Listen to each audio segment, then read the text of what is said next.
የ2026 ወርልድ ካፕ አሸናፊ ፍራንስ ብዬ ሰራሁትን ቪዲዮ ለጊዜው ለስፔሻሊ ከዛሬው ጨዋታ በኋላ አዘግቻለሁ።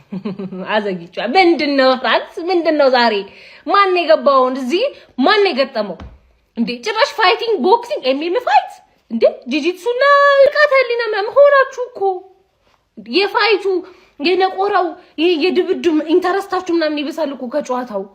ምንድነው እንደዚህ ከበዳችሁ? ኦሊሴ ከብዶሃል። ከዛም አልፎ ጸብ ነው የምትፈልገው አንተ።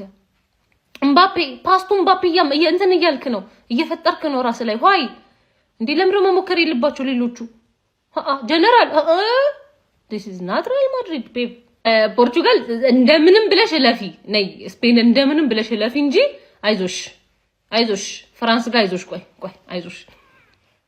እሺ ኪሊያን አይዛክ ምንድነው ይሄ ሴሌብሬሽን? አገባና ፔናልቲ ማለት ነው። እንደዚህ ያለ ፔናልቲውን ሲያገባ እንዲንሸራተት ምናምን ሲቆፍሩበት ማን ፓራጓዮች የመጨረሻ ሃራምቦል ሌቭል 10 ይሄ እንደዚህ አይነት ሃራምቦል አይቻላል። ማን ሙሉ ጨዋታውን ዘጉት። ይሄን የፍራንስ አታክ በዚህ ልክ ማን ስንቶን ታርጌት የሞከሩት 2-3 ሊያልቅ ሲል እንደውም ባፔ ሞካከረ እንደውም እንጂ ማለት ነው። እስከዛ ሰዓት ድረስ ሁለት ምናምን ነበር የሞከሩት። ምን አይነት አዘጋግቡ ደግሞ ሙሉ ጨዋታውን ሰው መቀጥቀጥ እንደዚህ ምናምን ምንድነው? በጣም ቶክሲክ ናቸው። ማን እምባፔ ፔናልቲ ባያገኙ ኖሮ ፍራንሶች ማለት ነው አይ ዶንት ቲንክ ሶ ዛሬ ኤክስትራ ታይም የሚወጡ ነበር። ምን አይነት አዘጋግን ይዘጉት። አንተ ፓራጓይ የመጨረሻ መጥፎ ቲም አይደል እንዴ? ማን አልሚሮን ዝም ብሎ ይሮጣል ጦንቾ እስኪሸማቀቅ ድረስ መሮጥ ጀመረ። ከዛ በኋላ ቆመ። ማን እነዚህ ግን ኤአይዎች ናቸው። ኤአይዎች መቆም እንደሚችሉ አሳይተውናል ዛሬ ፓራጓዮች በሌቭል 10 ሃራም ገብቷላ። ከዛ ውጪ በምንም አይቆም ሃክ ተደርገዋል ማለት ነው። እነዚህ ሰዎች ቀጣይ ከሞሮኮ ነው የሚጫወቱት። ማን ሞሮኮ ደግሞ ዛሬ 3-0 ነው ያሸነፈው። ገብቷችኋላ። ጽድት ያለ ጨዋታ እንደምንሄድ እርግጠኛ ነኝ። ማን ይሄ ሴሌብሬሽን ግን ተመችቶኛል። ማን እምባፔ Kylian Dictador Kylian Dictador Kylian Dictador Kylian Dictador Kylian Mbappé Kylian Dictador el que manda en el campo el hombre de fe ለዚህ ጨዋታማ እንቅልፍ ማባከኑላ ተገቢ አልነበረም። የምሬን ነው የምላችሁ። ብለን ጠዋት ስንነሳ ውጤቱን መስማት ወይ ማየት ያለብን አይነት ጨዋታ ነው ዛሬ ያዩት። ምንም ምን ያልጣመኝ ያልወደድኩት አይነት ጨዋታ ነው ይሄኛው ጨዋታ። ለምን እንደሆነ አላውቅም። እኔ የፈረንሳይ ጨዋታ ምንም ይሁን ማለት ነው ሊደብረኝ የሚችል አይነት ጨዋታ አልነበረም። በርግጥ ፓራጓዮችም የተጫወቱት ጨዋታ እጅግ ከባድ ነው ጀምአው። ለማንኛውም 1-0 በሆነ ውጤት እንግዲህ ፍራንስ በማሸነፍ ወደ ቀጣዩ ዙር አልፋለች። ቀጣይ ከሞሮኮ ጋር የሞት ሽረት ትግል የምንመለከት ይሆናል። ማንዬ እኔ ለሞሮኮ በፍጹም ዝቅ ያለ ግምት ሊሰጣት የማይገባ ቡድን ነች። ማንዬ እጅግ በጉጉት ነው የሞሮኮን ጨዋታ የምጠብቀው የሚሆነው ጀማው። ለማንኛውም ፍራንስ 1-0 አሸንፋለች። የጎሉ ባለቤት በፔናልቲ እንግዲህ ኪሊያን ምባፔ ነው። አሁንም እንግዲህ የጎል ፉክክሩ ማለት ነው ከሜሲ ጋር አንገት ለአንገት ተናንቆ እየሄደ ያለ ተጫዋች ነው። እንደውም እኔ ዛሬ 2-3 ነገር አግብቶ ከሜሲ ላይ ደርሶ በለጥም ሊለው ይችላል ብዬ ገምቼ ነበር፣ ግን አልሆነም። በጣም ከብዷቸው ነበር። በርግጥ ወደ መጨረሻው ጨዋታ አካባቢ ከባድ ኳሶችን አግኝቶ የፓራጓይ በረኛ በሚያስደንቅ መልኩ ደብል ሴቭ በማድረግ አድኖበታል። ለማንኛውም ስለ ጨዋታው ምን ትላላችሁ? ሐሳባችሁን አካፍሉኝ። ከዚህ ጨዋታ እንኳን እንቅልፍ ይሻል ነበረ። ሰላም እደሩ። ትላንትና የአርጀንቲና ከምተኛ ይህን ጨዋታ በተኛ ይሻለኝ ነበር። ፍራንስ 1-0 በሆነ ውጤት ማሸነፍ ችላለች። ስለ ጨዋታው አንዳንድ ነገር ልበላችሁ። ይሄ ፎቶ ሙሉ ጨዋታውን ይገልጸዋል ብዬ አስባለሁ። ፓራጓዮች ኳስ የሚጫወቱ አይነት ቲሞች አሉ። እኔ በጣም እንዳያልፉ ፈልጌ ነበረ። እስካሁን ድራሱ ባለው ጀርመን ሲጥሏት በጣም ነበር የተበሳጨው። ዛሬም በጣም የተግማማ ኳስ ነው ሲጫወቱ የነበሩት። ይከላከላሉ፣ መከላከል አንድ ነገር ነው፣ ግን ፋውል ይሰራሉ፣ ከጀርባ ይተናኮለዋል፣ ይሰድበዋል፣ ይመቷል ምናምን። በጣም የሚያስጠላ አይነት አካሄድ ያለው ቲም ነው። ሆኖም ግን ማይክል ኦሊሴ እንደ ዛሬ ሲጠፋ አይቻው አላቅም። ሙሉ አመት እንደዚህ ድሪብል ማድረግ የከበደው ጨዋታ አለ ብዬ አላስብም። እንደዚህ ምንም አይነት ሞመንት መፍጠር የከበደው ጨዋታ አለ ብዬ አላምንም። እኔ ወደ ክለባችን ወደ አርሰናል ስመለስ ብራድሊ ባርኮላን በ100 ምናምን ሚሊዮን ማምጣት ልክ አይደለም። እውነት እኔ ቢመጣ ያን ያክል የሚከፋኝ ሰው አይደለም። ነገር ግን ያን ያክል ገንዘብ የሚያወጣ ተጫዋች እንዳልሆነ ዛሬ ተመለከተኝ ይመስለናል። እሱ ከተቀይሮ ከወጣ በኋላ ዴዚሪ ዱዌ የሚገራረም ስራ ነው የሰራ የነበረው። ፔናልቲውን በሱ ነበር ማግኘት የቻሉት። አልምባላሉ ደግሞ ኪሊያን ምባፔ ቅርቅር አድርጎታልና እዛ ፔናልቲ ስፖት ላይ ራሱ ሲፈጥሩት የነበረው ግርግር ፓራጓዮች ወይ ይሄ ልጅ ማለት ነው ኩኩሬላ ሆኖ በሚስኪን በሚመስል ምናምን፣ ግን ይሄ ሴጣን የባሰ እንዳለ ጨዋታው ካለቀ በኋላ ራሱ ዳኞቹ ሊበላቸው ፈልጎ ነበር። ብቻ ፓራጓይ ወድቃለች፣ ፍራንስ አልፋለች። ፍራንስ ከሞሮኮ የሚገርም ጌም ነው የምንመለከተው። ፎሎ ኮፒ ሼር እያደረጋችሁ ይመቻችሁ። ፈረንሳይ አመጣም ቢሆን 1-0 በማሸነፍ ወደ ቀጣይ ዙር ማለፏን አረጋግጣለች። ቀጣይ ጨዋታ ግን ሞሮኮ ከፈረንሳይ ምን አይነት ጨዋታ እንደምናይ አስቡት። እንግዲህ እኔ ሁለቱም ቢወድቁ ደስ ይለኛል እዚች ጋር ለሮናልዶዬ ሲባል ማለት ነው። ግን በቃ ማን እንደሚያልፍ ለመገመት ከባድ ነው። ፈረንሳይ ከፍተኛ ግምት ትወስዳለች፣ ግን ሞሮኮ አትናቅም አባቴ። ፈረንሳይ ተሟሙተው 1-0 አሸነፉ። አሪፍ ውጤት ነው። ዊን ኢዝ አ ዊን። በዚህ ሰዓት ላይ ምንም ጨዋታ ማሳመር ምናምን አያስፈልግም። ነገር ግን 1-0 አሪፍ ውጤት ነው ለፈረንሳይ። ቀጣይ ተጋጣሚያቸው ሞሮኮ ነው። ኪሊያን ምባፔ በወርልድ ካፕ ያገባቸውን ጎሎች እንግዲህ 6 አድርሷል። በኦል ታይም ወርልድ ካፕ ቶፕ ስኮረር ላይ ደግሞ ሁለተኛ ተቀምጧል በ19 ጎል። ዋናው ዊን ኢዝ አ ዊን። በቃ ጨዋታው ፓራጓዮች በፈለጉበት መንገድ ነው የሄደው። ዘግተው ነው የተጫወቱት፣ ተከላክለው ነው በቃ አስቀያሚ አድርገውት ነበር የጨዋታው። ነገር ግን ለፈረንሳይ ዊን ኢዝ አ ዊን። ቀጣይ ገጣሚ ሞሮኮ ነው። ቀለል ያለ ጨዋታ አይሆንም። ያም ሞሮኮ ከባድ ቲም ነው። ፈረንሳይ ግን ያው ለማሸነፍ ሁሉ ነገር አላቸውና እናያለን። ምባፔ የሚገርም ተጫዋች የሚገርም ሞክሯል፣ ግን በረኛ አይደለም። በጣም እድለኞች ናችሁ ይሄን ጨዋታ ሳታዩ የተኛችሁ ወገን። የምሬን ነው የምላችሁ።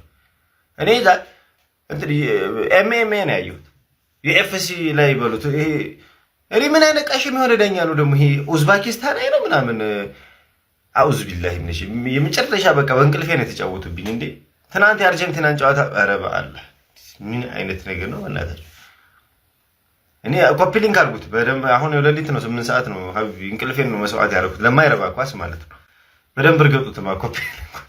ይህን ሁሉ አታኪንግ ፕሌየር ይዛ ፍራንስ በዚህ ልክ ማስከፈት ላይ ትቸገራለች የሚል ግምት ጭራሽን ያልነበረኝ። በተለይ ደግሞ ኦሊሴ እንዳላት እያሰቡ አንድ እንኳን አደገኛ ኳስ ሳልመለከት ወጣለሁ የሚል ግምት ጭራሽን ያልነበረኝ። ስለ በዚህ ጨዋታ እኮ የፍራንስ ብዙ ሙከራዎችን ከተመለከታችኋል። ራቢዮት ሹት ያደረገው፣ ኮኒ የተባለው ተጫዋች የሆነ አውትሳይድ ሹት ያደረገውና ኪሊያን ምባፔ በጣም ቀላል የሚባል ኳስ ሴቭ ያደረገበት በረኛው። ምናልባት ደግሞ መጨረሻ 95 ነው 96ኛው ደቂቃ ላይ ኪሊያን ምባፔ ደብል ሴቭ ያደረገበት ኳስ አደገኛ ኳሶች ማለት ነው። ፍራንስ የሁሉ አታኪንግ ፕሌይ ይዛ የሁሉ የማጥቃት ተጫዋች ኑሯት፣ እንዲሁም ደግሞ በጣም በቻንስ ፈጠረው ረገድ ደግሞ ኦሊሴን የሚያክል ተጫዋች ኑሯት በዚህ ልክ ማስከፈቱ ላይ እንዴት ትቸገራለች የሚል ግምት ጭራሹን ያልጠበቅኩት ነው።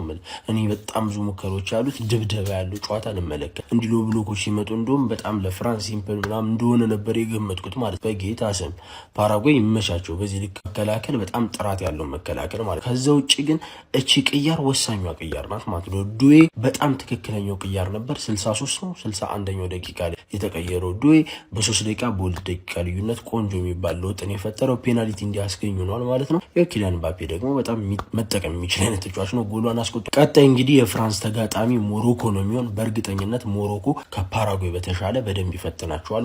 ሙከሮችንም እያደረገ ሞሮኮ ጥሩም እየተጫወተ የሚል እምነት አለኝ። ፍራንስ ከሞሮኮ ቀጣይ አሪፍ ጨዋታ እንደምናይ ተስፋ አደርጋለሁ። በሌሊት ፖስት ስለማደርገው ደግሞ ሼር፣ ኮፒ ሊንክ፣ ሪፖስት እንደምታደርጉት ተስፋ አደርጋለሁ ማለት ነው። ይመቻችሁ። የዓለም ዋንጫ በስተመጨረሻም ሌላ ታሪክ ውስጥ ገባ። ፓራጓይ ክብር ያለው ሽንፈት ተሸንፋ ወደ 8 ውስጥ ሳትቀላቀል ቀረች። ፍራንስ በኪሊያን ምባፔ ብቸኛ ፔናልቲ ጎል ታግዛ 8 ውስጥ መቀላቀሏን አረጋገጠች። አሜሪካ የምታግማማው መጨረሻው እያማረ መጣ። የዓለም ዋንጫ እያማረ መጣ። ለእንቅልፋችን ካሳ እየካሰን መጣ። ይመችን። እንኳን ማየ ነው እንኳን እንቋጠር። ይመችን። ፈረንሳይ ፓራጓይን 1-0 በሆነ ጠባብ ውጤት በማሸነፍ ወደ ኳርተር ፋይናሉ እንግዲህ ፓራጓይን በማሰናበት መቀላቀል ችላለች። እኔ በዚህ ዓለም ዋንጫ የተረዳሁት ነገር ቢኖር አንድ ቀላል የሚባል ብሔራዊ ቡድን እንደሌለ ነው ማለት ነው። እያንዳንዱ የሚሰናበቱት ብሔራዊ ቡድኖች የሆነ ከጨዋታው በፊት የሰጣቸዋቸው ግምቶች ማለት ነው ቀለል ያለ ቢሆን እንኳን ጨዋታው ላይ የምታዩት ሪያሊቲ በጣም ጠንካራ እንደሆኑና እስከ መጨረሻው እንደሚጋደሉ ነው ማለት ነው። ፓራጓይ በእርግጥ ጀርመንን ጥላን የመጣችው ዛሬም ለፍራንስ እኔ ፍራንስ እንደዛሬ ተቸግራ የተመለከትኩት አይመስለኝም እንደ ትላንቷ አርጀንቲና ሁሉ ማለት ነውና ጭራሽ ክሬቲቪቲ ሁሉ ጠፍቶ ነበር። ፓራጓይ ስትከላከል የነበረበት መንገድ በጣም አስደናቂ ነበረ። ብቸኛውን ጎል በኪሊያን ምባፔ አማካኝነት ሲያገኙም እንግዲህ 7ኛው ደቂቃ ላይ በፔናልቲ ነበር ነበር ማስቆጠር የቻሉት የዛሬው ዴይ ላይ በሰራ ጥፋት አማካኝነት ማለት ነው። ከዛ ውጪ ግልጽ የሆነ የጎል ዕድል ለመፍጠር በጣም ተቸግራ ነበር ፍራንስ ጎሉን እስክታገኝ ድረስ ማለት ነው። ከዛ በኋላ ያው ብዙ የካውንተር አታክ ዕድሎችን አግኝታ ነበረ፣ ግን ከዛ በፊት በቃ ለማስከፈት በጣም ነበር ስትታገል የነበረው ማለት ነው። ኤኒዌይ ፍራንስ በኳርተር ፋይናሉ ሞሮኮን የምትገጥም ይሆናል። በጣም ያበደ ጌም ነው የምናየው። ገና ከወዲሁ ያጓጓኝ ጨዋታ ነው የሚሆነው ይሄ ጨዋታ ማለት ነው። ኪሊያን ምባፔም ከሊዮኔል አንድሬስ ሜሲ ጋር በ7 እኩል ጎል እንግዲህ የዚህ ዓለም ዋንጫ ቶፕ ስኮረርነትን አብሮ እየተፎካከረ ይገኛል ማለት ነው። ኤኒዌይ እናንተ ስለዚህ ጨዋታ ምን ትላላችሁ? ሐሳባችሁን አጋሩኝ። የፕላስ ምልክቱ መጫ እንዳትረሱ። ይሄ እግር ኳስ ብቻ ነበር መቼም አትሉኝም። በፈጣሪስ ምን አይነት እልህ አስጨራሽ ውጊያ ነው የነበረው ጋይስ። እረ ጦርነት፣ እረ ፓራጓይ ቡሊ ያደርጋሉ አይገልጸውም። እኔ በጣም ያስገረመኝ ነገር ይሄ ሁሉ ፋውል፣ ይሄ ሁሉ በጣም ስካሚንግ የነበረበት ጨዋታ በፓራጓይ በኩል አንድም ቢጫ ካርድ ሳይመለከቱ ነው የወጡት። በጣም በጣም በጣም አስገራሚ ነው። ፈረንሳይ በተቃራኒው 3 ቢጫ ካርድ ተመልክታለች። እጅግ በጣም አስገራሚ፣ በጣም በቃ በእልህ በፍትጊያ በጸብ የተሞላ ጨዋታ ነው የነበረው። በተለይ ሰከንድ ሃፍና ወደ መጨረሻዎቹ ደቂቃዎች ይለያል። ፈረንሳይ በጣም ታግላ እንግዲህ በብቸኛው የኪሊያን ምባፔ ፍጹም ቅጣት ምት ጎል 1-0 አሸንፋ የመጨረሻውን 8 መቀላቀሏን አረጋግጣለች። በቀጣይ ደግሞ ቀደም በላይ ያሸነፈችዋን ሞሮኮን የምትገጥም ይሆናል። ምን አይነት የፓራጓይ ቡድን የተመለከትነው በጣም ሶሊድ ናቸው። ምናልባት 4 ወይ 5 ሾት ብቻ ናቸው ኦን ታርጌት የፈቀዱላቸው። ግብ ጠባቂውን እነዛን ሾቶች በአግባቡ መልሷል። እጅግ በጣም ሶሊድ በቃ ጠጣር አለት የሆነ ቲም ቢኖር ፓራጓይ ነው ጋይስ። ባለፈው ጀርመንን ለምን ጥለው እንዳለፉ ዛሬ በድጋሚ ፈረንሳይ ላይ አስመልክተውናል። ለማንኛውም ኪሊያን ምባፔ በጎል አግቢነቱ እንግዲህ ከሊዮኔል ሜሲ ጋር እኩል በመሆን 7ኛ ጎሉን ማስቆጠር ችሏል በዓለም ዋንጫው። በአጠቃላይ ደግሞ 19ኛ የዓለም ዋንጫ ጎል ላይ ደርሷል። ለማንኛውም እልህ አስጨራሽ ስለነበረው በጣም ድራማቲክ ጨዋታ ምን ትላላችሁ? ሐሳብ አስተያየታችሁን ኮሜንት ሴክሽን ላይ አጋሩኝ። ሜዳ ስፖርትን ፎሎ ማድረግ እንዳትረሱ።